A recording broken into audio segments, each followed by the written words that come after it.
और अब एक खास बात, आरजे रमझाझर के दर्शकों से निवेदन है, ताबड़तोड़ बेबाक व बेझिझक खबर देखने व जानने के लिए आज ही चैनल को सब्सक्राइब करें। लाल कलर का बटन सब्सक्राइब बटन है, उसे दबाते ही बेल आइकन आ जाएगा, उसे क्लिक करके ऑल ऑप्शन सेलेक्ट कर दें, जिससे सबसे पहले हमारे द्वारा डाले गए वीडियो आपके पास पहुंचेंगे और आप निर्बाध तरीके से इस चैनल के माध्यम से सारे खबर सबसे पहले देख सकते हैं। नमस्कार।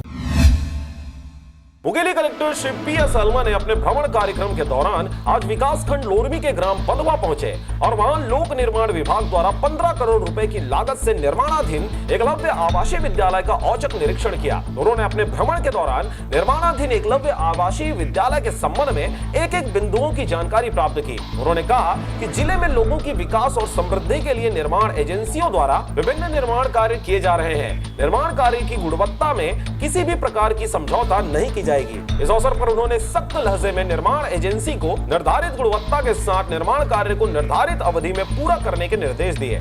तत्पश्चात कलेक्टर श्री अलमा ने ग्राम बंधवा में ही संचालित मल्टी यूटिलिटी सेंटर का अवलोकन किया और मल्टी यूटिलिटी सेंटर में कार्यरत स्व सहायता समूहों की महिलाओं से उनके लाभ सहित उनके अन्य कामकाजों के संबंध में जानकारी प्राप्त की और मल्टी यूटिलिटी सेंटर को और अधिक लाभदायक बनाने के लिए संबंधित अधिकारियों को निर्देश दिए। इस अवसर पर लोरमी अनुविभाग के अनुविभागीय अधिकारी राजस्व नवीन भगत सहित निर्माण एजेंसी के अधिकारी और स्व सहायता समूह की महिलाएं उपस्थित रहीं। Bureau report RJ रमझाझर।